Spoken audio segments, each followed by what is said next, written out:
Hello, everybody, and welcome to Walking Down the Warwick Road, a new Manchester United podcast where we hope to bring the past to the present.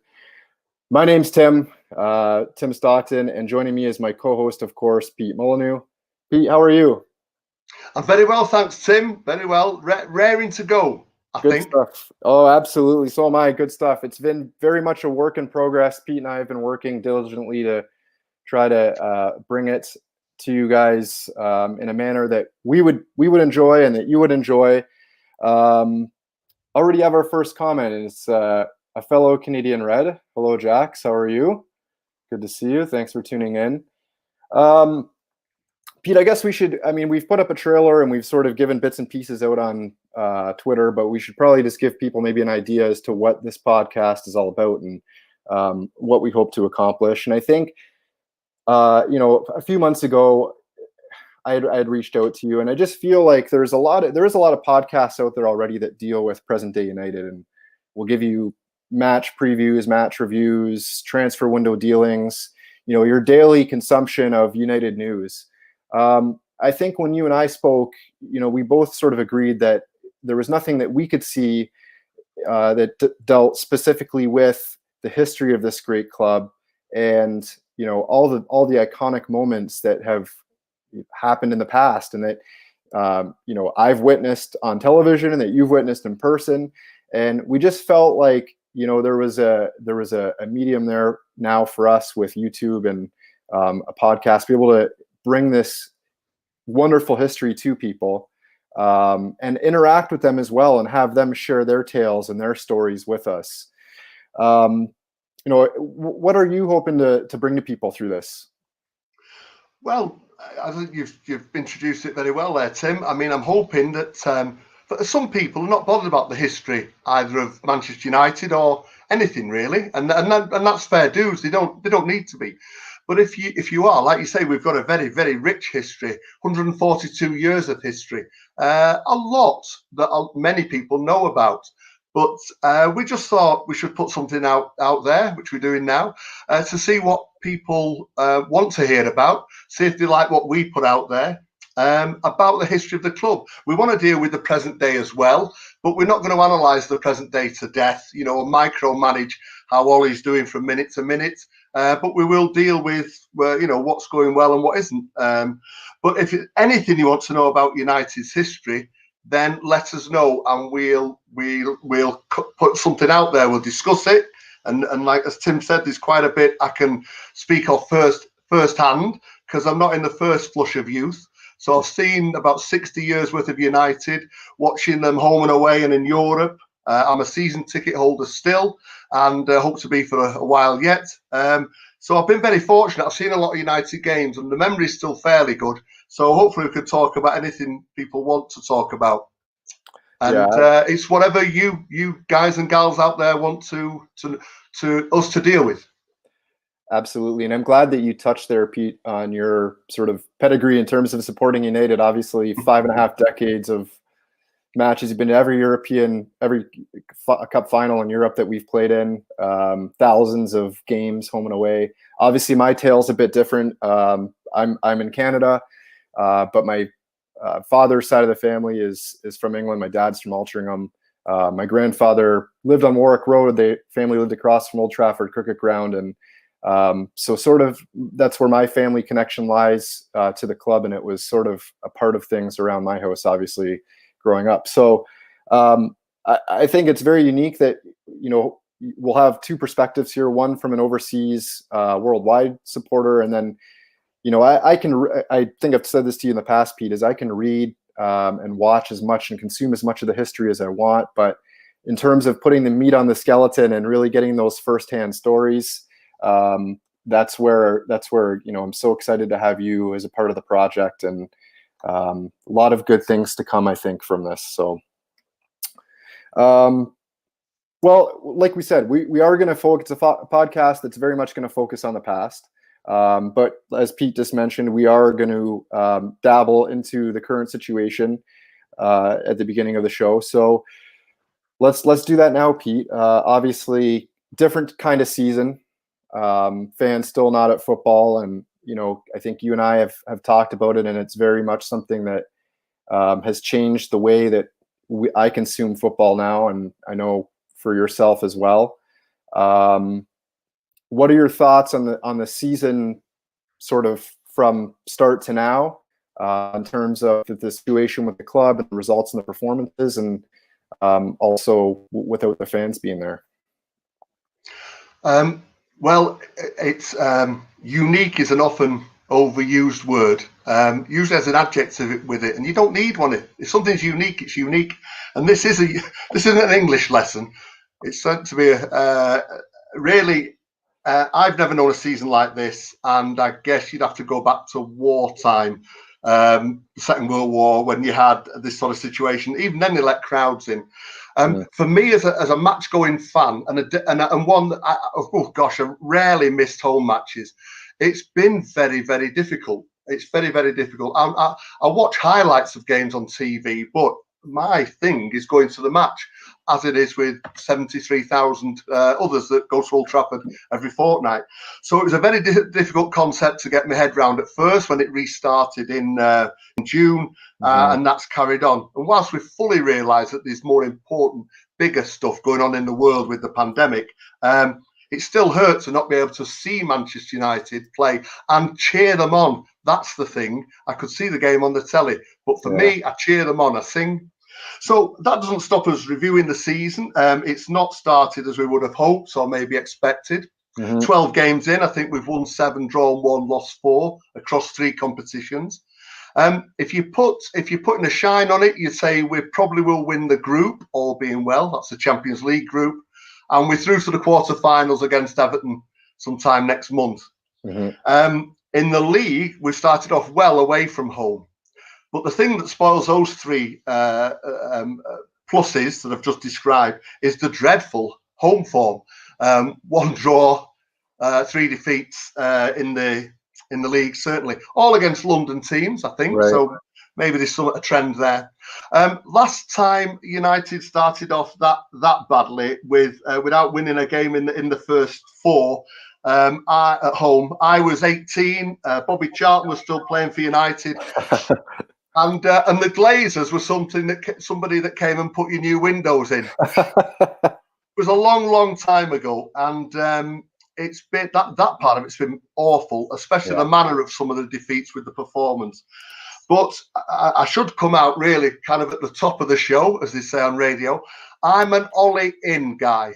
Ollie is the guy that's got to be at least given the chance to sort out this next phase of Manchester United's history. He's already been given that task. He's just 2 years in. I don't think that's long enough. I think you should judge a manager after 3 years, providing he's had enough money and resources. And I think he's in the process of getting that. So room for improvement, certainly. Got to fix the home form, even though he's got an absence there of 73,000 at Old Trafford cheering him on. But we've got to stick with him. I think he gets United, which the last 2 managers didn't really. God bless them. So we'll wait and see. I'll watch it closely with interest, but I think Ollie will sort it out. Let's hope he does. And I would agree with you, Pete, that I'm definitely still Ollie, and I just don't believe that a new manager will change anything at this point. But a couple of questions right off the top here for you, Pete, that have come in. First one's from Reese. 2 questions for Pete. As a fan for so many years, and God bless the older generation of Manchester United fans, who was your favorite player growing up? Also, your favorite moment as a United fan? Oh, the player is easy. I say easy. Manchester United have had some unbelievable players just since the Second World War. Gosh, we've been so blessed with great players. And I'd have to put Giggsy and Ronaldo up there as 2 that have brought me tremendous joy, because I love flair players. Who doesn't? Even though we appreciate Van der Sar and Schmeichel and the Roy Keanes and the Robsons. But those that get you on the edge of your seat or deserve something special. And they've been through the history of United. So Giggsy and Ronaldo, but just above Giggsy and Ronaldo has got to be George Best. And for anyone that saw him, and I was lucky enough to, from the age of when I was 9, he lit up my life, my young years, my early teens, my late teens, and the early 20s. I hadn't seen a player like him. Just the speed at which he moved and the way he dazzled the opposition. I think he dazzled his own teammates sometimes. His dribbling, his shooting, his passing, his work rate for a flair player was unbelievable, and he was a very, very brave player. But his magic moments were out of this world. And, the fellas love Georgie Best, they say, and the girls love Georgie Best. And even the rival fans that booed him love Georgie Best, if they really admit it, So Georgie Best, favourite moment, Reese, gosh. Well, it's hard to dismiss the 3 European Cup finals I've been at and seen those there. How can you take away 1999, those last 2 minutes, and yet winning the league after 26 years in 1993? I'm going to have to be pushed. I'm pushing myself. It's got to be 1999. And those last 2 minutes, oh my God. Magic. I couldn't put it into words. It was just moments that if you enjoy them in life, you're very, very lucky. Thanks for the question, Reese. Another one here for you, Pete. Question for Pete: worst United manager in the years you've been a fan? I don't like to slag off United managers, past or present or players, but we should always realise that there's good, better, and best, should we say? Right. I think there's been some ill fits, and the ill fits are usually where that. I said Ollie gets it. You've got to come to Old Trafford if you're the manager and at least try and play attractive football. You can't do it every game. You can't do it every minute of every game. But you should set your team out to do that. Matt Busby set the stall out for that and succeeded for 3 decades. Unfortunately, we've had 2 or 3 managers who unfortunately didn't get that. They were very safety first, very cautious in their approach. Dave Sexton was the first one I came across. Lovely fella, very knowledgeable about football, but his sides bored the United fans to tears. The crowds went down, and the results weren't that great either. And the passion went out of the ground for a while. And sadly, lately, I put Van Gaal in a similar vein, and Jose Mourinho. You can't be too safety first. You can't have the attacks being built up over the space of 5 or 10 minutes. We want daring do at Old Trafford. And so I'd have to put Dave Sexton, Van Gaal and Mourinho in a bracket. Weren't the right fit for Manchester United. Attractive, attacking, flair style.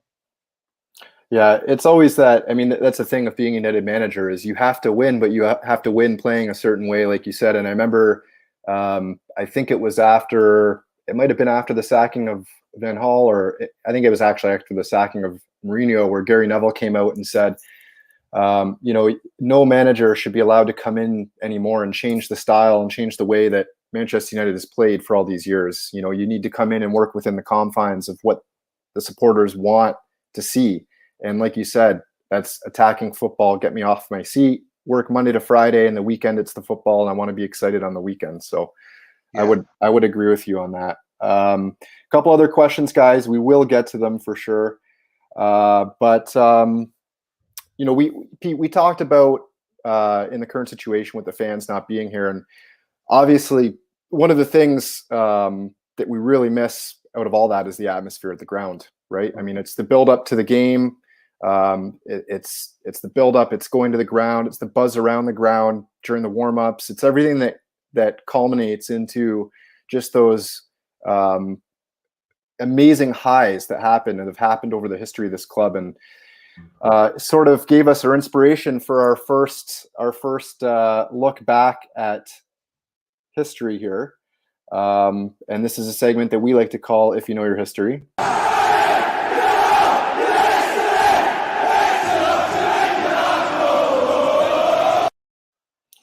So, Pete, one of the things that you and I were talking about are what are our top 3 atmospheres that we've seen at home United matches, or in yourself, you've seen them, or myself, through highlights and watching over here on TV.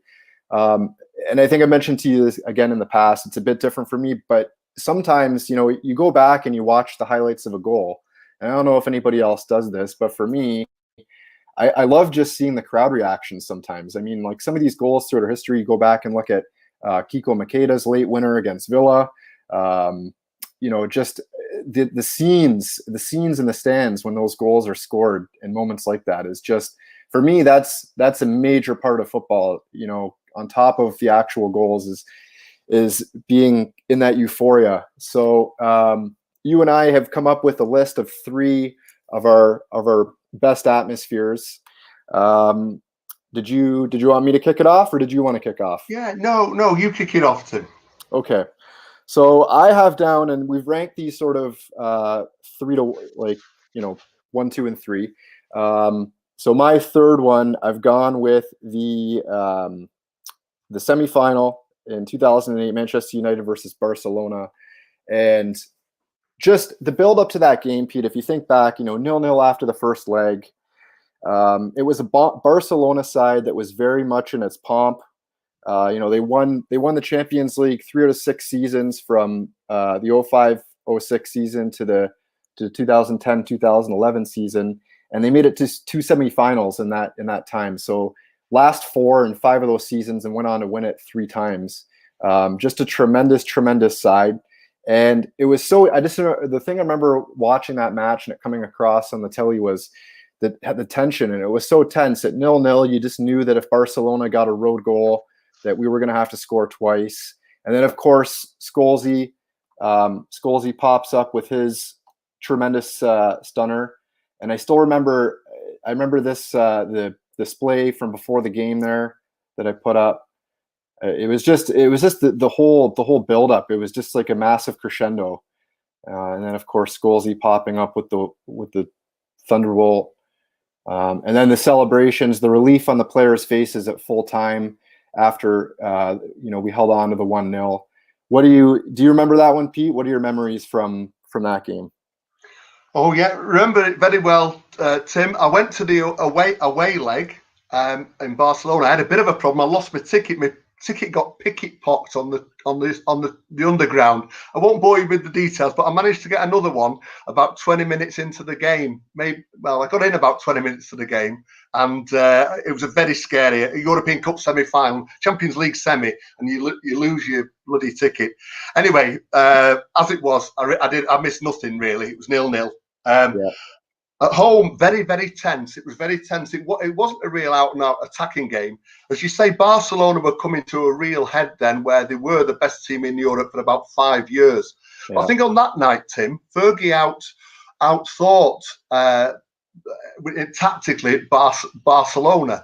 Yeah. I think he got it right. Whereas in the European Cup finals of 2009 and 2011, Pep was the guy that got Barca's tactics right. So on that night, Fergie played it not overly tight, but not cautious, but the defence really held their own. And I remember Van der Haar's save near the end, I think it was from Messi, really saved the day. And then of course Scholes' goals, and then we were into our 3rd European Cup final, and where we should be. Yeah, for sure. What was it like the last 10 minutes? I mean, I just remember watching I was pacing around the room and just, please don't, because you were into that period of time where, at 1-0, if they score, was there going to be enough time for us to go on and fetch the winner? And it was just, I think about it now and I've got goosebumps, because it was just a massive, the tension in the ground. You could feel it over here. It was, and it felt that way. Funny enough, it was almost like we did cheer them on. The crowd it was a mixture of passion and nerves, though, for that last 10 minutes. Because, like you say, if they'd have scored then, they'd have been through. And when you're on the edge of a Champions League final, that really is almost having the ticket to Charlie's Chocolate Factory. Yeah. You don't want to lose that ticket. I'd already lost the ticket in the first leg. So we did hang on, and I say credit to United's defence, and they dug in and they really wanted it. And that was an excellent team that United had there, with Ferdinand and Vidic at the back and the others, and Ronaldo up front, and Tevez and Rooney, of course. Almost one of the best United sides I've seen. So that team was a few bad decisions away against Portsmouth in the FA Cup, winning another treble. Yes, exactly. Yeah, It was yeah. it was that good a team. But quick question for you there, Pete from Jax. Do you ever leave the ground before the final whistle? It's a good question, Jax. I don't like leaving the ground before the final whistle, and I don't really like other people leaving the ground before the final whistle, even though I'm a quite live and let live person. But for being honest, having Yeah. seen probably, I don't know, somewhere between 1,500 and 2,000 matches, there are times where I've had to leave. Sometimes when I've had to get to a wedding that I'm already late for, or an event, somebody else's event, where I've stayed as long as I possibly could. And so that I could actually just get there and look as if I've not missed too much of their event. So I have done on very rare occasions, but I'm not a leaver before time. No, Mhm. I'm not last man out, but I'm usually one of the last. Perfect. Comments flying in now, Pete, in regards to the atmosphere. The Okay. Villa Park versus Arsenal semi Oh. yeah, for the FA Cup final replay. Yeah, that was just again one of those games where they think the commentator made a comment during that game. If a Paladin horse had run across the pitch, you wouldn't be surprised because everything happened in that game. Just a tremendous game. It's one of the finest, I think the finest football match I've seen. Not best displayed by United, but Yeah, a match where, as you say, there were so many events packed into it that we don't need yeah, to cover now, but an incredible game. yeah. What we might have to do just an overall atmosphere show as well. But okay, so getting back to their home atmosphere. So Barcelona for me, that game number 3. How about yourself, Pete? What do you have down as your third best? Third from the best, and very difficult to get it down to 3. Gosh, we've had Yeah, some. Old Trafford's renowned for its atmosphere, and has been for 50 years. We attract a fanatical following. That's something Busby created. Plus the Manx, before we became a worldwide club, are very passionate, very loyal, very dedicated people, yeah. very industrious. So anyway, my third and a 3-2-1 is a year after that semi-final, and it was the Manchester City derby, United City derby, September 2009, and the context was the derbies had got a bit boring. For about 20 years, City really didn't turn up, and it was getting too easy. And whilst it was fun, it should be competitive. United ruled English football for 16 years by 2009. City the year before had taken the deal for the Arab oil money. I don't say that with any disrespect. It's true. They became the richest club in the world. Very good. And this was the start of them being noisy neighbours. And it wasn't a title decider. It was in September. But it was important United put a message over as to Yeah, where the power was and but just to put them down a bit. We knew they'd come good and come better because they were going to buy the best players in the world. But for now, we had to show that we ruled. yeah. And what a game. And when I say it was a great game from first to last, it was. Rooney put us ahead after 2 minutes. And it went 1-0, 1-1 at half time. We scored again, went 2-1 up. I think it got to 2-2 by the 80th minute, and then Fletcher scored with 10 minutes to go. Thought we'd won it. 90th minute, Bellamy scored. Yeah. A draw. They were happy with a draw. They'd have gone round town on an open top bus with a draw. But 5 minutes, something like 5.5 minutes of injury time, and 5 minutes into that, Giggsy threads the ball through an eye of a needle. Don't know how he does it, but you can see it on YouTube. Yeah. And gets Michael Owen, steps forward twice, flicks it with the outside of his boot, goes in the goal, 4-3 to United. Cue pandemonium on the terraces. There are last minute winners are always brilliantly exciting, but there are some goals you can't celebrate enough. You can't scream loud enough or dance loud enough or hug the person next to you tight enough. Yeah. It was just superb. And I probably dined out on that for about 3 weeks. It was brilliant. Yeah, that game was just tremendous game. Yeah, I've got some memories from that game for me as well, and for yourself that I will pull up here. And I remember it full time. It was Carlos Tevez back at Old Trafford, and obviously United getting the good. And of course, like you said, Michael Owen popping up, coolest man in the ground. It was a difficult finish too. He was under pressure, outside of the boot, I believe. Yeah. And yeah, Q, you can see this, everybody in the background there, absolute pandemonium, like you said, Pete. Tremendous game. Yeah, all right, for me, so I'll go with my number 2, and okay. for me, I'm going to go with the game again in '93 against Sheffield Wednesday, and All right. I think I'm trying to remember. I think there was still 10 games left in the season after this, but in terms of we were level on points with Villa at the time. Had lost the title to Leeds the year before. Obviously, people were. I think it was very much in the back of people's minds then that please don't let this happen to us again this season, running so close. And it really kicked off a tremendous stretch for them. They won that game, and then we went on to win the next 5 games on the bounce. And really, that's what it was, that culmination from that Wednesday game for me that really secured the title. 40,000 people on the ground on the day. Brian Kidd going absolutely mental on the pitch. And it was Steve Bruce, of course, popping up with the late equalizer and winner, 2 goals. I think that's Chalky in the backgrounds. Players celebrating. You can see the fans going mental again behind. Kiddo and Fergie. Kiddo actually on the pitch on his knees, and Fergie dancing on the touchline. So for me, just in terms of the circumstances, and then again the pandemonium and euphoria that it kicked off in the ground, it seemed a very electric day. Well, no, you summed it up perfectly, Tim. I think sometimes what folk we all forget is that match. I said that the game at Villa Park against Arsenal the City game went into 5 minutes into injury time.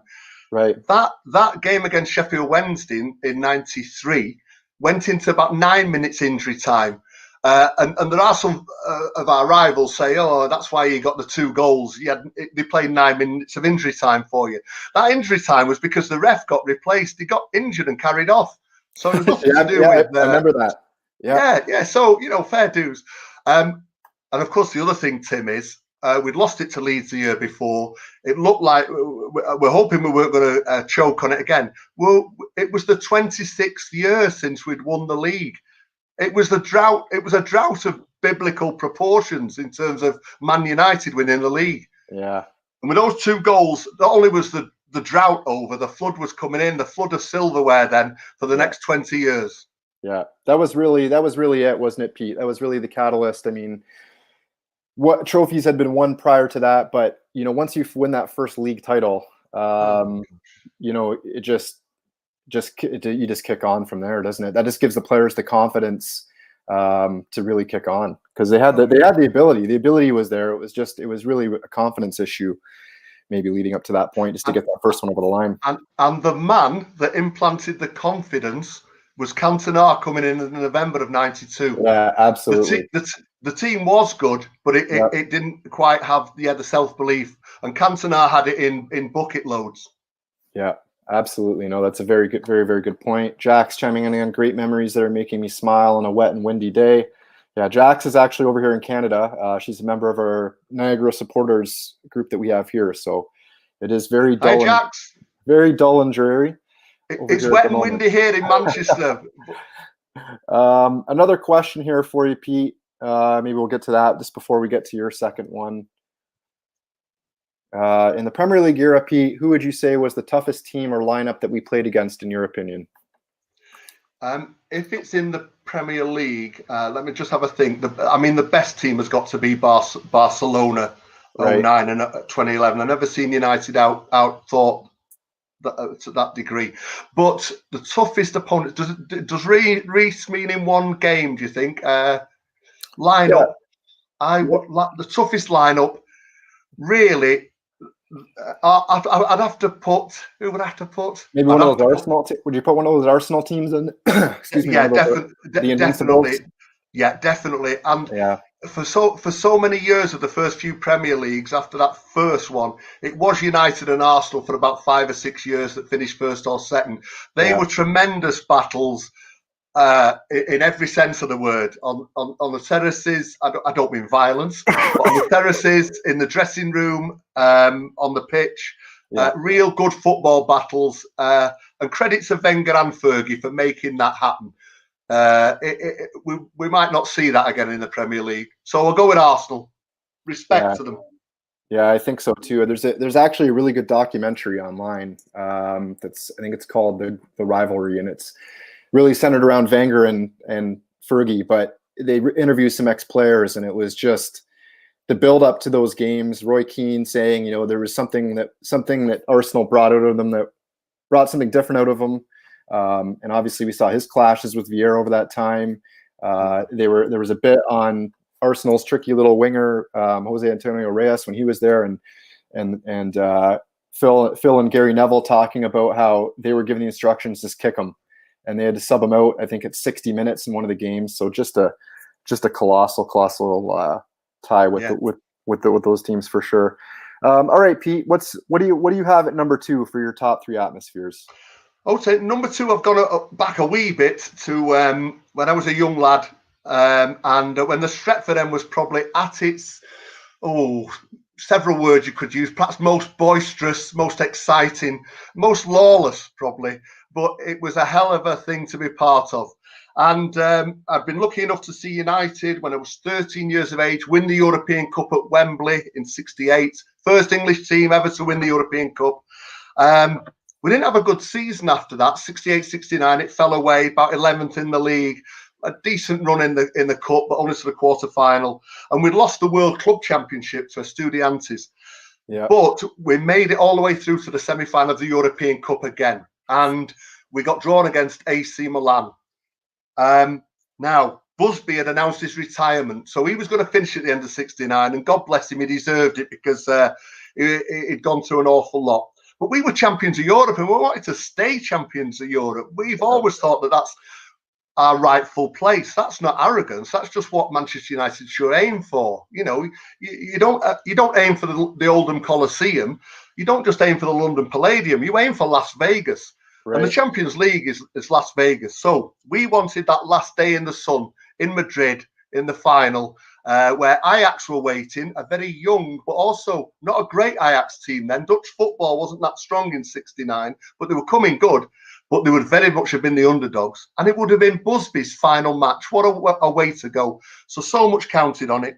Lost the first leg away 2-0 to a very good Milan side. Certainly at home, very good. But when they came to Old Trafford, they put the shutters up. Yeah. But we knew that we had to give them our full support. And we did. The atmosphere that night was tremendous right from the start, because we were trying to cheer United on to get to this second Champions League. And we battered down the door. We battered the door. But 0-0 at half time. About 70th minute, Bobby Charlton puts a thunderbolt at the Stretford end, and the dam, we think, breaks. And we're 1 goal away then from levelling it, and I'm sure we'd have gone on to get a third, or maybe won the replay. I think they would have had a replay if it had been 2-2. That's what they did in those days. Right. We battered them, and the noise for that last 20 minutes, it had been loud before Charlton scored. But the screaming that you could hear, particularly from the Stretford end, was on another level. And again, you can see this on YouTube. If you put it in, it's worth seeing. And the way the masses, this boisterous red throng, were falling about on the Stretford end is just something that we don't see nowadays because of the stands and even when you stand at a game, it's not quite the same as it was on the terraces. Anyway. We thought we'd got a second goal. Law scooped one in the final minutes. And I was right above it in the Stretford, and I could see down onto the goal, and it looked like about a foot over the line. Schnellinger, I think the fullback, just on the floor, cocked his leg and kicked it out. Yeah. There was a lot of controversy about Italian teams in European competitions in the '60s, and I certainly want to be accused of libel. But there were certain suspicious things went on where Italian teams were favoured. Liverpool fans will tell you this from their games with Inter Milan in '64, '65. The referee said he was unsighted. Well, there was about 63,000 in that ground that could see it wherever they stood. The ball was over the line. He disallowed it. We went out. But a mate of mine wrote something recently, and I'd just like to quote from that because it's better than anything I could say. He just said that on the night, Bobby Charlton gave us so much hope that making it 1-0. And my everlasting memory is of how the whole 63,000 crowd then tried to shout United home. The noise created was above anything and beyond anything I've ever heard before or since, and was just absolutely deafening crescendo of United.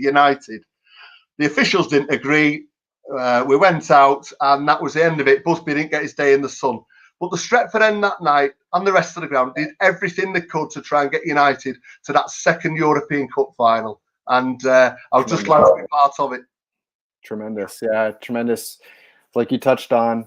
If you haven't seen, the highlights are on YouTube. If you haven't seen them, go back and watch them. And I really felt bad for Dennis Law because he had missed the Cup final the year before through injury.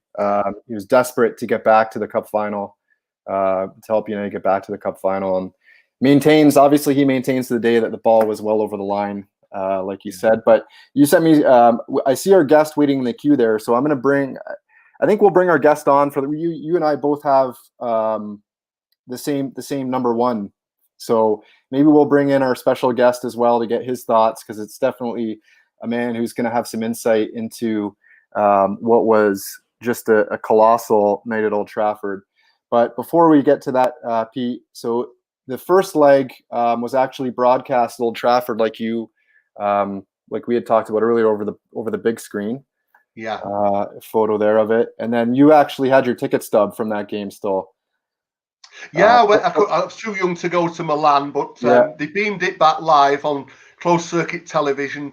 They'd done it in '67, about 2 years before, for a game at Arsenal on a Friday night when we were going for the title.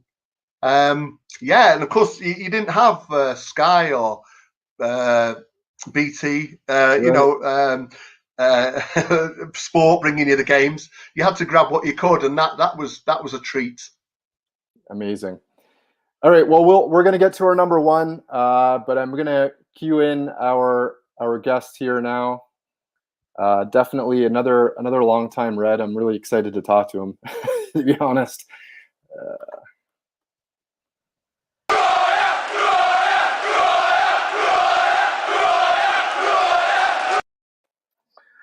I'll bring him in now. Here he is. Hi there. Pete. Hi there. Hey, Pete. How are you? Hi, Pete. Hello, how are you? I'm not bad yet. Sorry about the technical issues I was having there. And, I'm afraid I'm not on the MacBook as I was hoping. But let's never mind about that. We can go. Everything looks great. It's perfectly fine. So awesome, Pete. Welcome to the show. Me and Pete. I'm gonna get the Pete's confused here because they're both Pete's. I'm gonna have to. Me and Pete Balladu have been talking. Call me Young Pete. There you go. I can't. That, you did yourself an injustice, Pete. So Pete and I have been working through our top 3 home atmospheres. In lieu of supporters not being at the ground, we thought we'd reminisce about some of the best atmospheres that we've seen over the years. And we've both come to our number one, which is the game in 1984 against Barcelona. United running out 3-0 winners on the night, trailing 2-0 after the first leg. You talk to a lot of the players that played in that game, and Robbo and Arthur Albiston both say it was the best atmosphere that they ever experienced in their playing days at Old Trafford.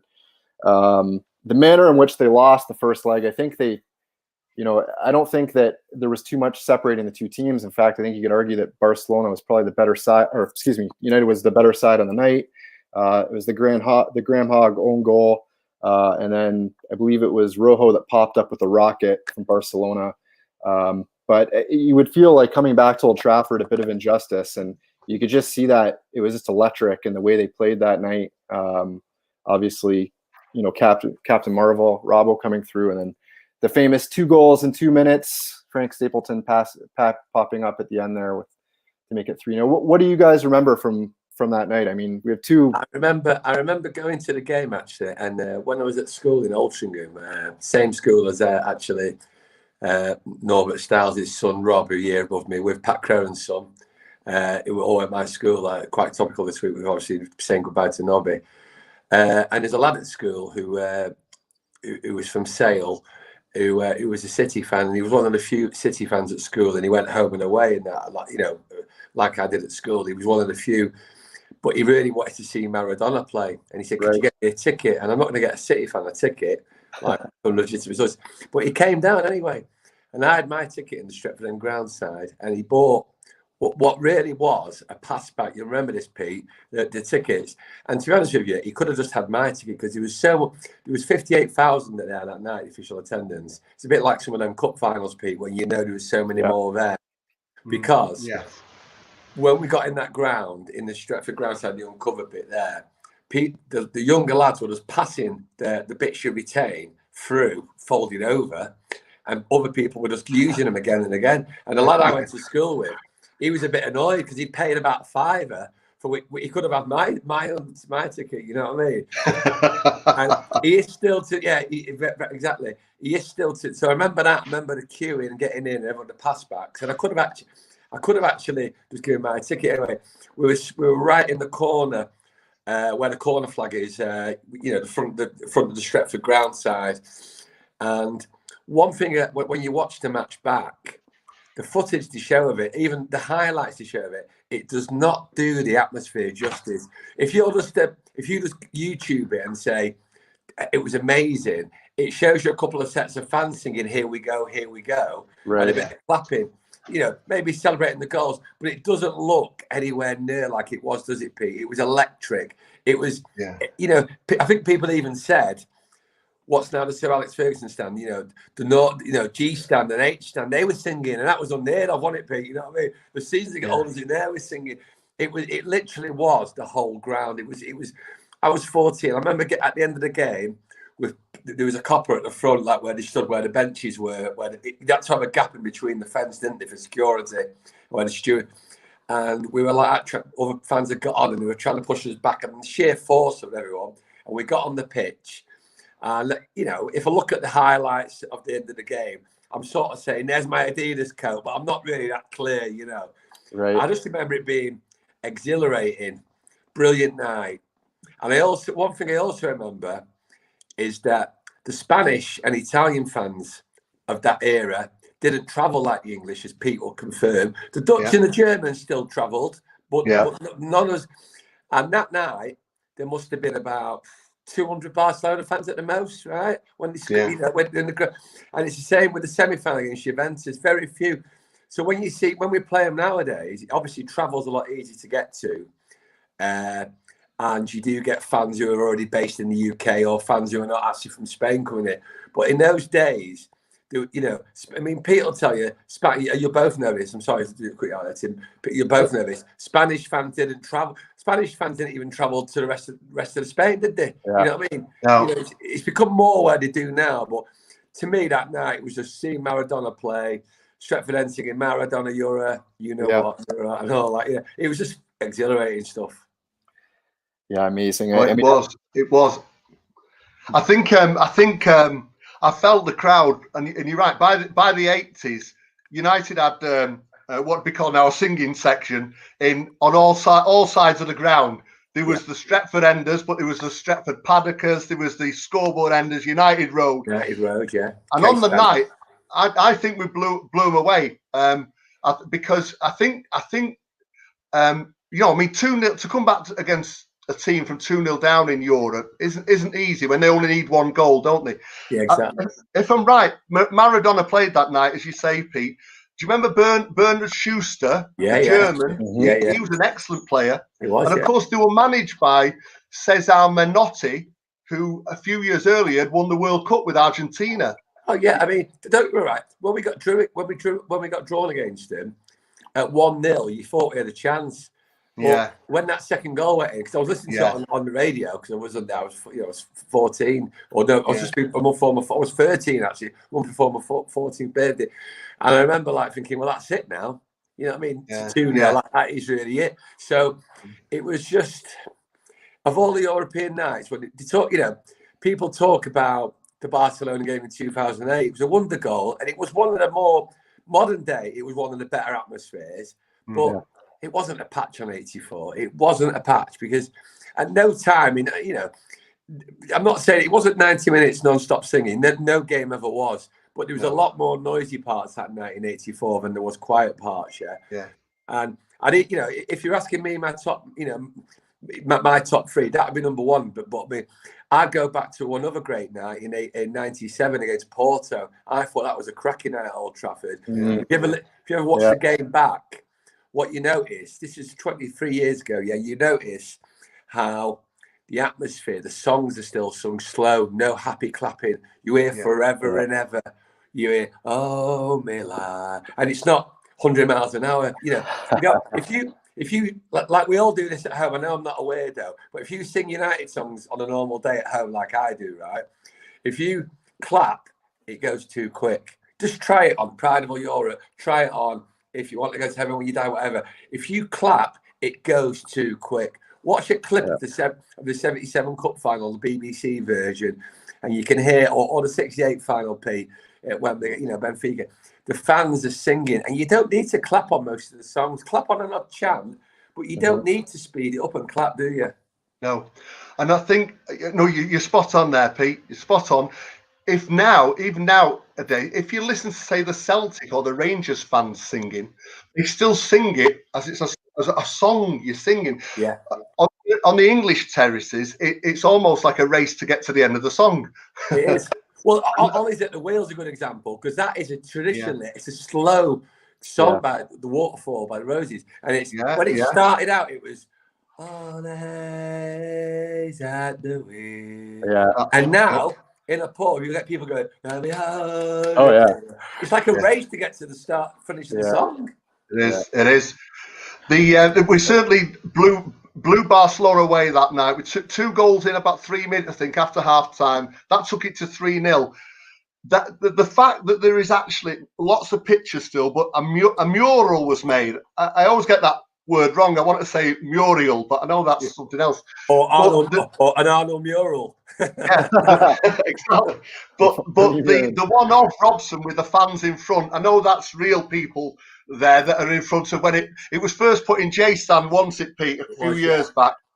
But that captures that moment. I think that shows how special it is, because you have statues to our great players and our great managers, but you don't often have something that's captures a great moment in really a game when it wasn't a final. We hadn't won anything. We'd won a very important game, but it epitomised the marriage of Manchester United, the fans, the players on the pitch, and the style of play that I talked about earlier.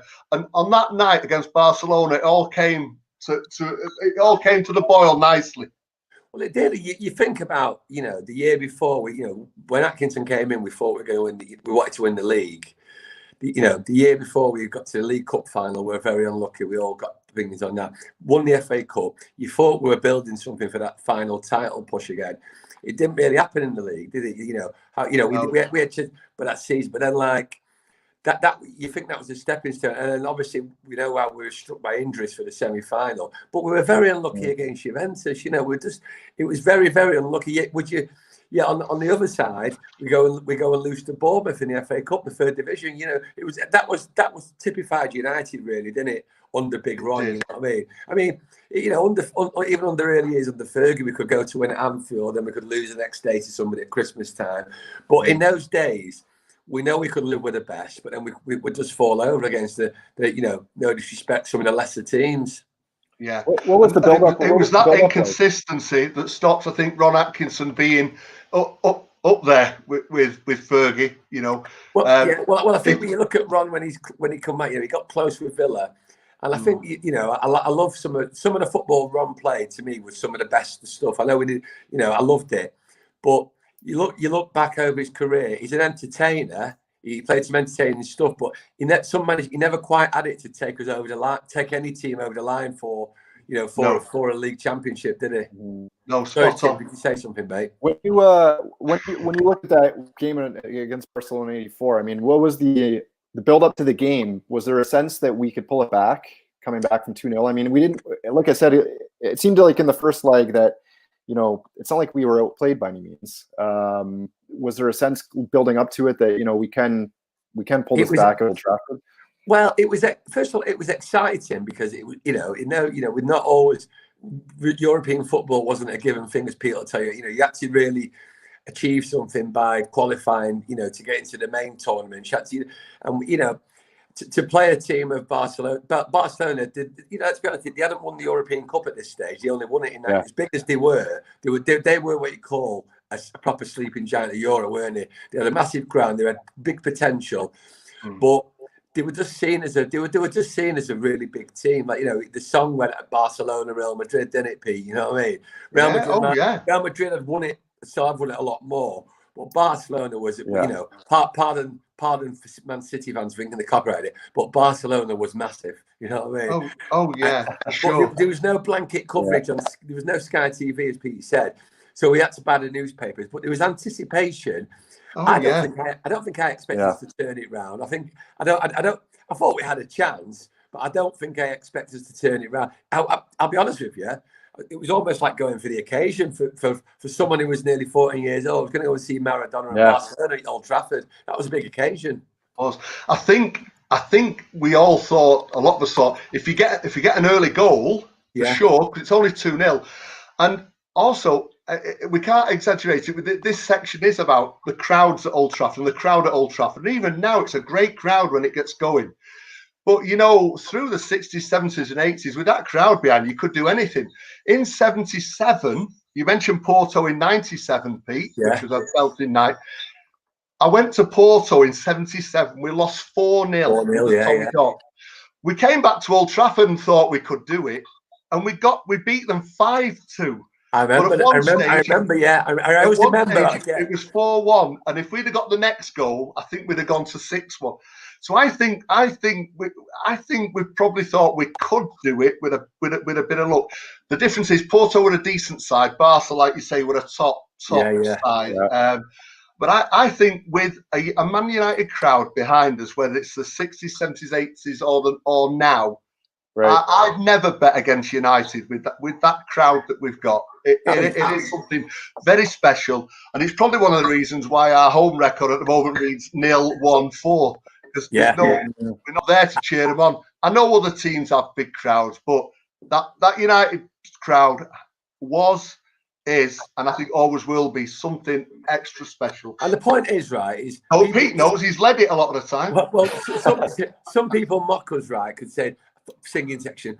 Other teams are trying to do what we're doing. Let's not bet in the birds about it. City, Liverpool tries to reclaim the cup. Right? We'd rather not have to do this. We'd rather that the people in the grounds just sung, but it wasn't happening. It was people sat next to you didn't want to sing. Right now, the atmosphere has really been improving. No matter what people's views about it are.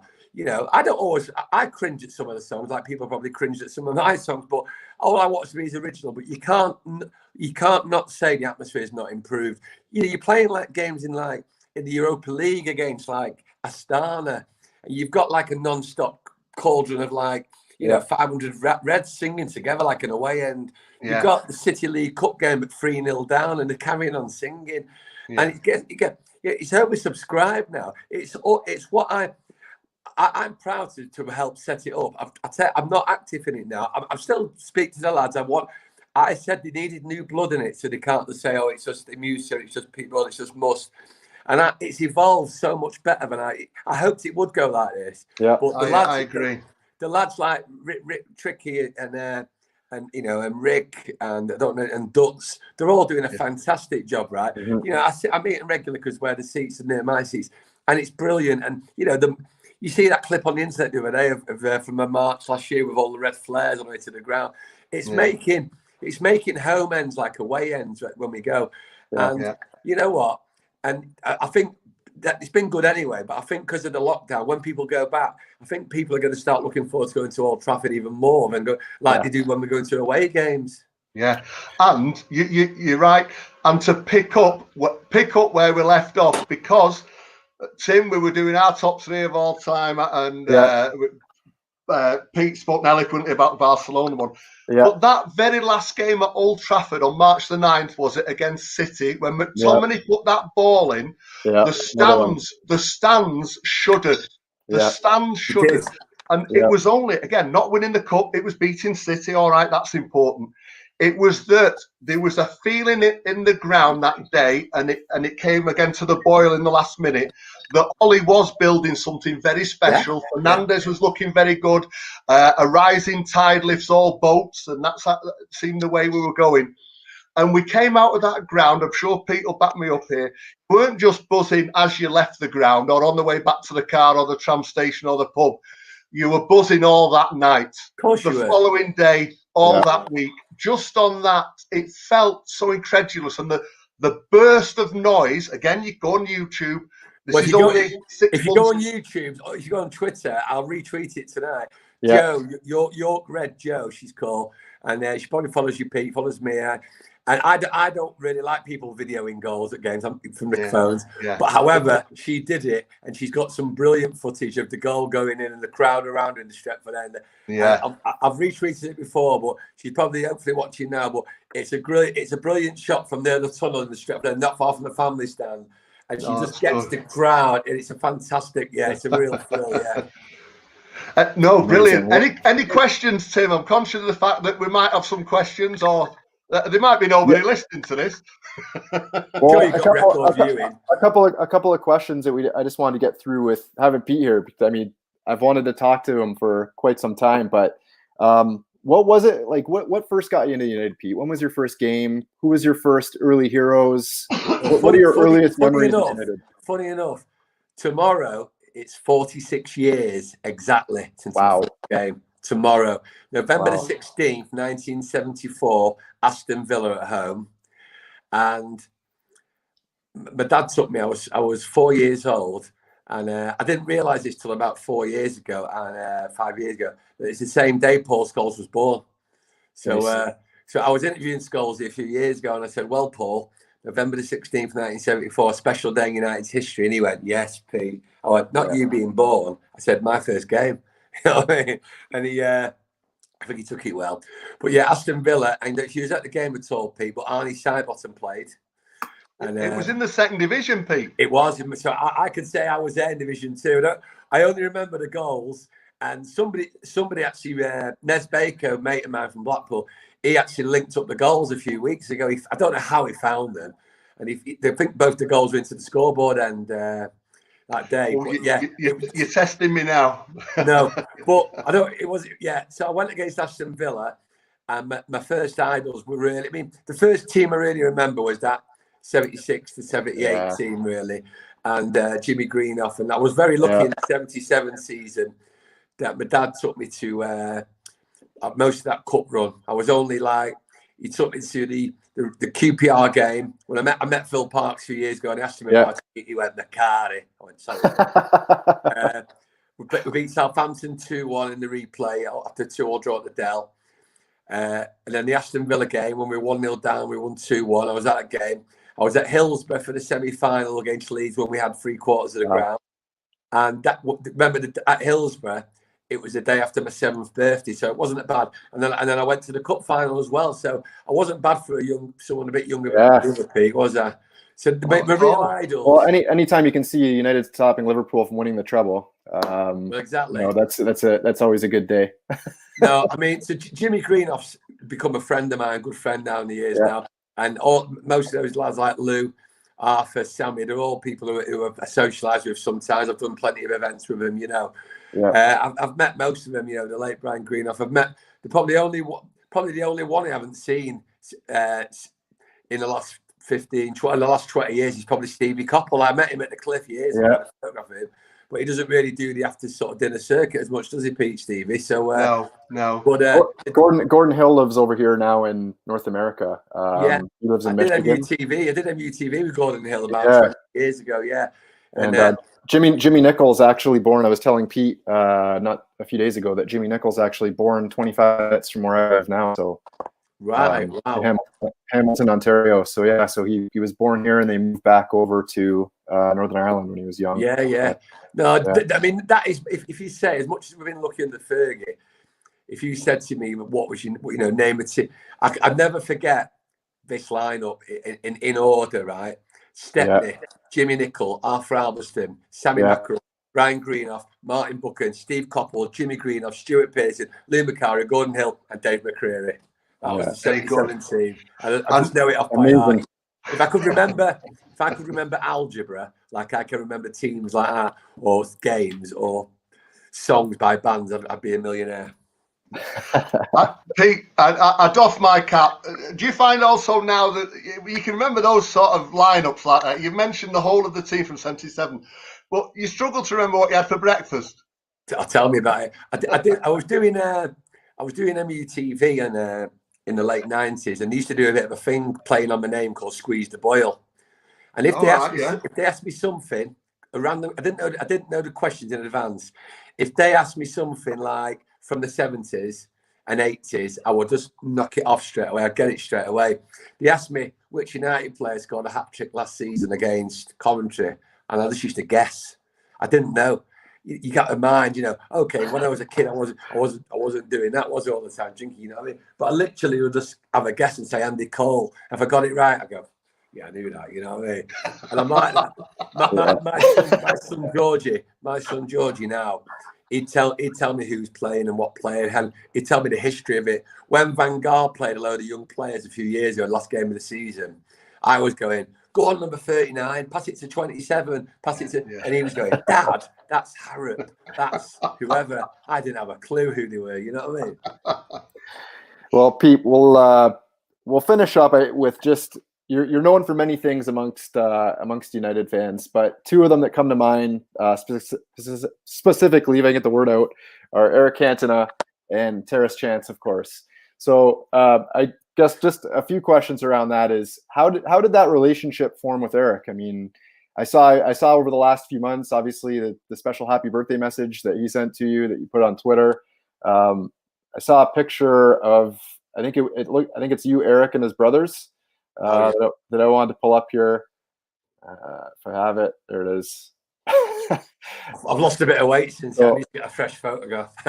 Yeah. You're right. I see you're running every morning as well. But this was in Lyngdal in southern Norway, and it was just one of the. I've been very lucky, as you said, like Pete. I first met Eric when he was at United. I'd got an autograph off him in Budapest in '93 for the Honved game, but I was just a fan in the hotel, like I'm still a fan now. Right. But it was in early '94, and it was just a bizarre moment, really. I decided to release my first album. It was like, I say album, it's a cassette called Songs from the Bathtub, which people know about. And the landlady's son of the Peveril of the Peak in Manchester, the famous pub. Yep. He was playing accordion on the album because we used to have a few drinks in the pub, and he'd get his accordion out when he was drunk and he'd play it along. And I'd agreed for him he'd agreed to rehearse with me in the room upstairs. And it was a Tuesday night. There was nothing going on. Manchester was very quiet in those days, unless it wasn't like it is now when it was a 24-hour city. It was a Tuesday night, and I don't know if you know the pub at all, Tim, but the Peveril of the Peak is a trendy pub. It's a proper pub. And we was upstairs in the living quarters, and he had his accordion out.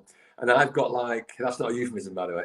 And I had the song lyrics out of Eric the King and Monsieur Genius and a few other United songs. And I was singing away. And the landlady, Nancy, comes up. She goes, "Boys, there's somebody downstairs you might want to go and see." So we went, yeah. No, come down. So he goes down into the quiet pub on a Tuesday night, playing table football, the table bar football, Eric Cantona and two people, right? Right. And I've sat there, and as you can see through this show, it's not often I go quiet, and I was really quiet like that. And the guy behind the bar went, "I've never seen him so quiet." So he says, "Oi, he writes songs about him." And this guy goes, and Eric goes, "Do you?" I went, yeah. So he comes over, and I had the songs, the lyrics in my hand. So I was telling him, and one of the guys there said, "Oh, because it turns out, do you remember the footballer called Basil Bolley? Played for the French club footballer. He once headbutted Stuart Pearce, I think. He played for Marseille, but he played for Rangers for a bit in the 90s. Yeah. Well, but it was Basil's brother, Claude. He had three brothers. It was Roger, Basil, and Claude. And Claude, they all played football a bit. But Claude was living right near Main Road. He was doing like a degree in a masters and he was doing the masters on Eric and his brother, right? Right. And he invited me to his house the next day to drop one of these sheets off. So I went there about 9 in the morning near City's ground, and he gets out a big piece of cake and gives me a beer. I went, no, it's all right, mate. It's like 9 in the morning, like, you know what I mean? I must have given him that impression. And then from then on, I formed a friendship with Claude. And whenever I wanted to release a song, like I released the Cantona single, I said to Claude, and Eric was quite big on copyright, wanted with the club and things like that. Right. And Claude comes back and says, Eric says you can do what you want. So I said, oh, right, thank you. And then moving on years later, I went to interview Eric in Paris. I mean, I've met him quite a few times, obviously, but I went to interview him in Paris. Right. And his agent first said, Pete, can you just sign this disclosure form? I said, yeah, because I'm not going to, it's only for the public. And then as I was going in the taxi, he runs out and he says, Pete, Eric's head, I've got to rip it up in front of you. You don't need any disclosure forms. Right? And I wasn't going to, so it was just like, and then going back to last September in Lyngdal, and that rings there. You know, he agreed to do it in my friend's place in Norway. It was an amazing thing, and you know, we were traveling like on a coach for 2 hours together on that trip there. We went on a boat together. We were doing jokes. You've seen the Twitter ring where he kept, when my Norwegian friends start talking and I don't understand it, there's a comedy sketch from the Fast Show, and they used to always go Chris Waddle, right? Because they don't understand it. So I do it in Norway when I don't understand it. and then Eric and his brothers went, Chris Waddle? I went, well, yeah. So I had to explain the gag, and then they just thought it was brilliant. So every time we were walking, Eric just kept going, Chris Waddle. I was interviewing Eric on stage. And before it went, if you ask somebody a question, you often know the answer you're going to get, obviously, when you ask a question. But most people come straight to the point. But obviously Eric doesn't, and it's great because so I asked Eric a question, and he answered it for about 5 minutes, and then he hadn't really answered it, and he goes, "What was the question again, Pete?" And I went, and Eric went, Chris Waddle. about 15 people in 300 crowd laughed. The other 285 are going, what's he on about? What he was on about. And so yeah, it was quite surreal. And yeah, the message is, and we're hoping to do it again next year, the same place. Like it was quite surreal. I mean, and I've said this before, like if I meet like a young player like Brandon Williams and buzzing Mason Green with the young lads, I meet any player who plays for United, I'm buzzing like we are as fans.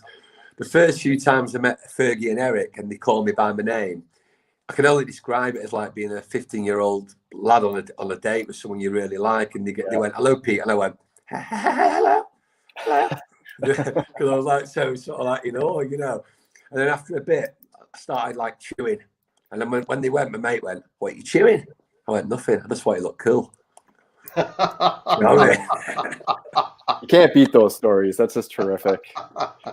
Well, the last question to finish up with you. I mean, obviously, you're well renowned for the songs that you write.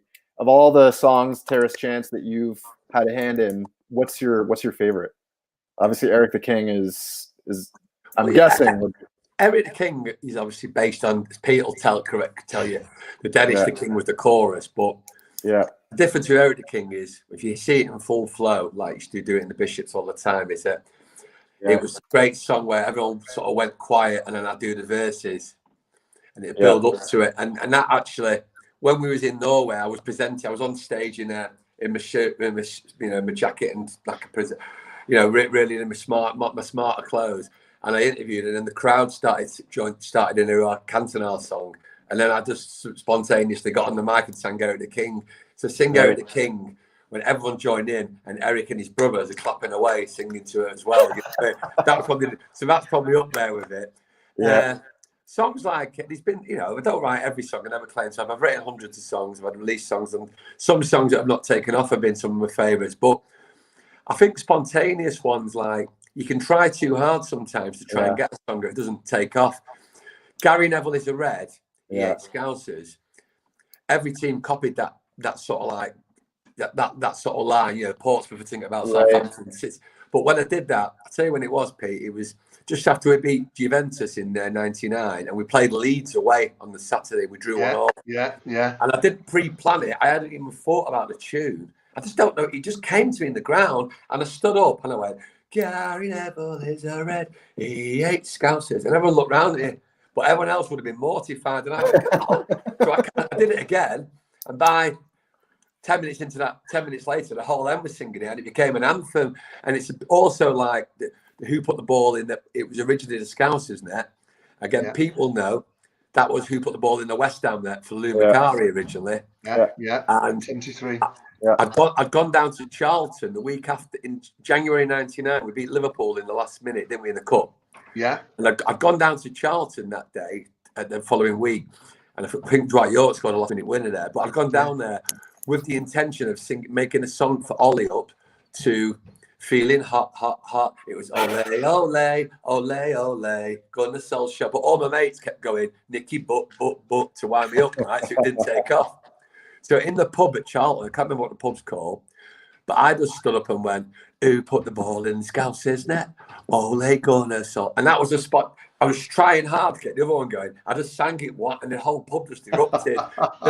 So sometimes some of the ones that you don't expect to take off can be the best ones. And I didn't obviously realise a few months later we'd have to reword it for who put the ball in the Germans there. But that's how it was, yeah. Amazing. Oh, brilliant, brilliant.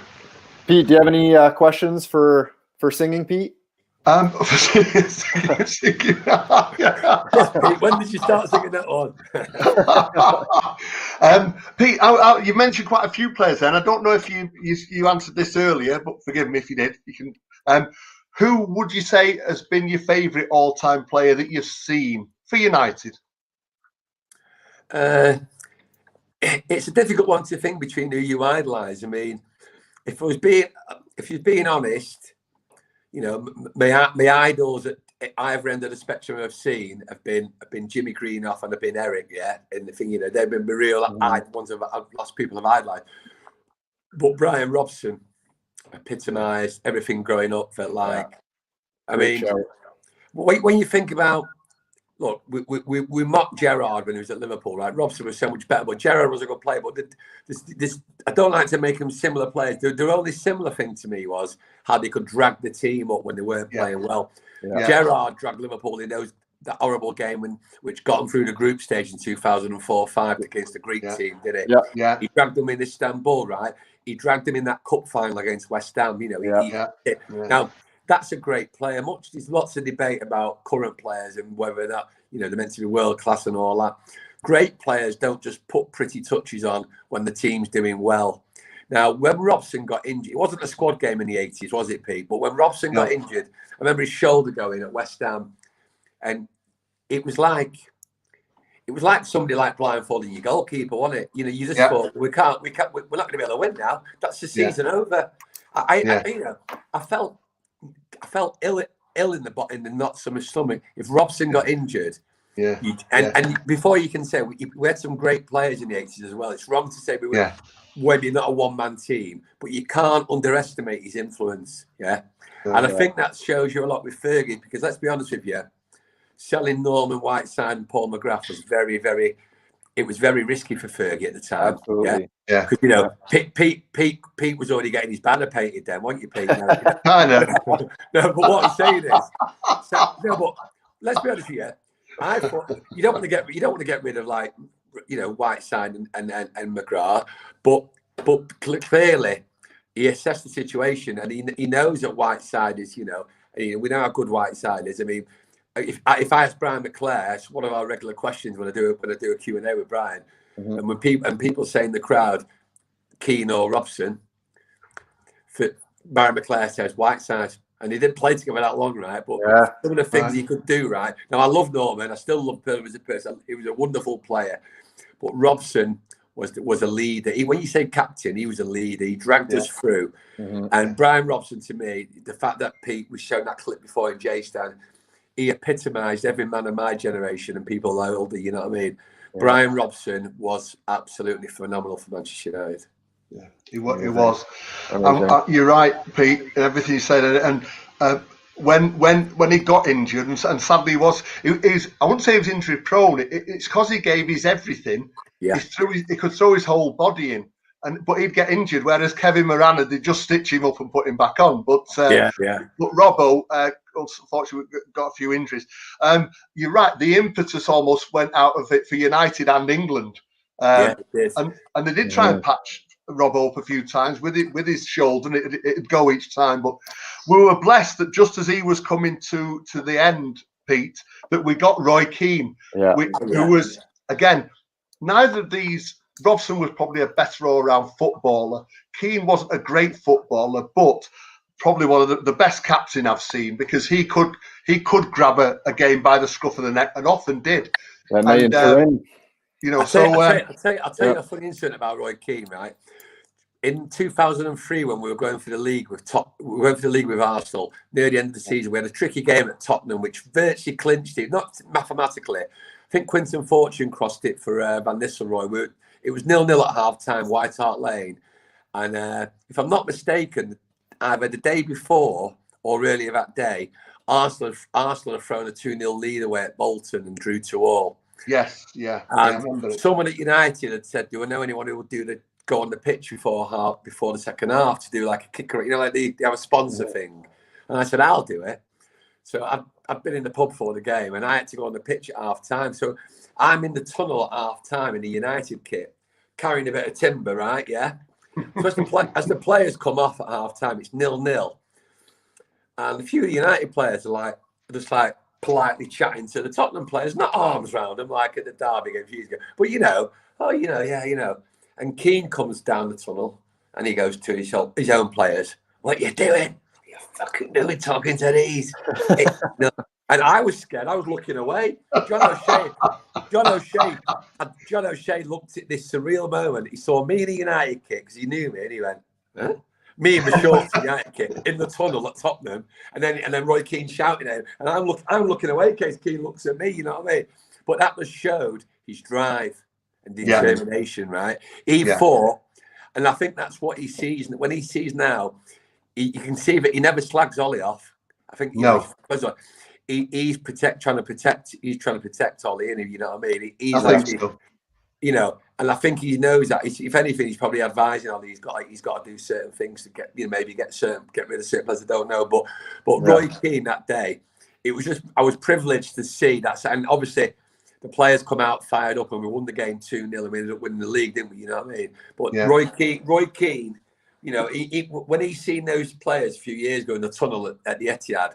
Yeah. Or hugging each other and giving each other high fives. He hated it. I bet he was kicking the telly, you know what I mean? Yeah. The one, obviously, the one that stands out for me with Roy Keane is obviously the semi-final, the second leg in Turin '99 semi-final against Juventus, and knowing that he wasn't going to make the final, but because of the suspension, he picked up a yellow card in that game, but still dragging us into through that game, scoring the goal to get us back into it. So. Hello to Jax on Twitter, who's just said, Brian. I know she loves McClare as well as Robson. Yeah, I was going to say she's gone for Robbo and McClare there for Jax. And she spelled them right. Yeah, exactly. Yeah.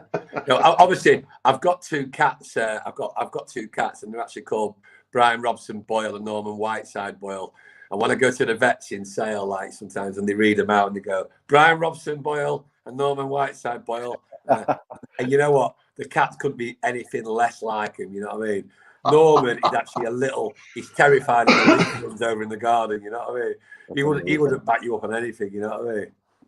I always imagine, Pete, if you'd had a cat, you'd have called it Wembley. So that when you went out at 11:30 at night shouting for it. That reminds me of the letters to the programme in the 70s, early United Review. And someone said we used to have a dog called Doherty, we had one called Frank and all that. He goes, but I'm not really looking forward to shouting sex out the back door when Sexton took over, you know what I mean? Amazing. Well, Pete, thanks for joining us, and hopefully we can have you back. It's been amazing to finally talk to you. I know I follow you on Twitter and talk to you on Twitter and like all the stuff you're posting and following your training regime in the early mornings. So you're doing really well, and I've really enjoyed it. Yeah, well, like I said, by all means, I'd love to come on again and we can chat more. And maybe next time I'll let you get a word in. I just like sitting here listening to the stories, to be honest with you, because it's just like I'm like a kid sitting around a campfire getting a book read to me. I'm just We've taking it all probably in. only scratched the surface, Definitely. Pete. That is We'll have to get Boyley back on, maybe for the Doherty era special that we're definitely kicking around. So. But just think, you've had me on there, so 45 years, 364 days since my first game at Old Trafford, eh? Amazing. Yeah, not bad. Are you looking good on it, Pete? Yeah. Thanks. I've had a hard life. Yeah, I look younger now when I did about 15 years ago. Someone said, no, that clip of the Fergie programme. Someone said, Jesus, Pete, you look better now than then. You know what I mean? That was about 25 years ago. Yeah. Take care, mate. And of course, and now with social media, of course, we've all got this footprint, haven't we? You were a bit unlucky that, I mean, I wasn't going to raise it, and I won't raise it. But there's people taking photos back in '93 when we won the league, Pete, in those last few games, and a few people caught you then. I know. I'm not ashamed of that. It was very cold that day. We'll save that one for another programme. But yeah, Pete's been on the pitch a number of times. He's mentioned the Robbo one and Barcelona, and with his Plank and Roy Keane. We'll do a Boyle pitch invasion special. Yeah, we'll do a pitch invasion special. I can talk about that. Yeah, got Main Road '85, Wimbledon '93, and Old Trafford '84. Yeah. Yeah, sure. No, it's been great for you to join us, Pete. Really appreciate it. Thank you very much. Cheers. Cheers, pal. Bye. Yes, bye.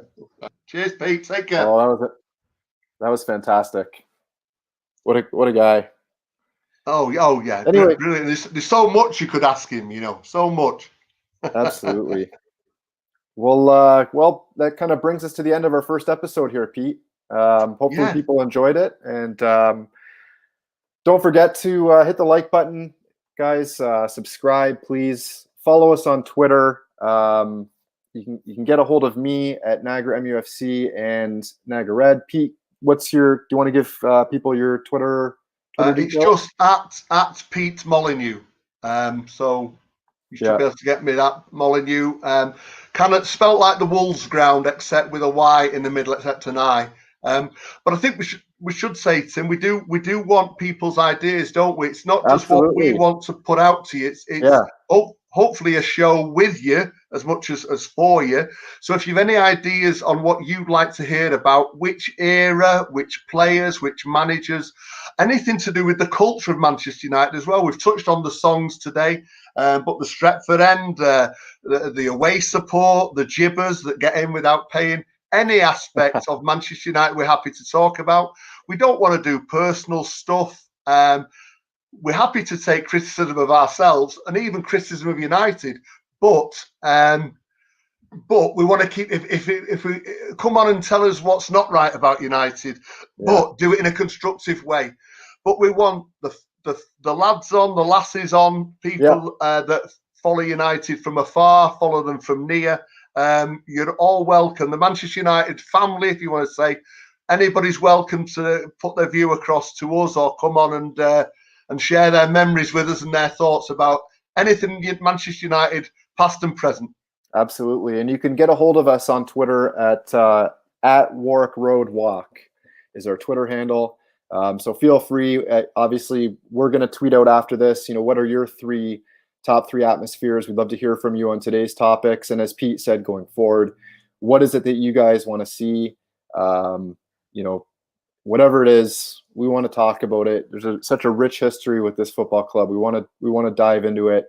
So let us know, and we will see you on the next episode. Take care. Cheers, folks. Ta-ra.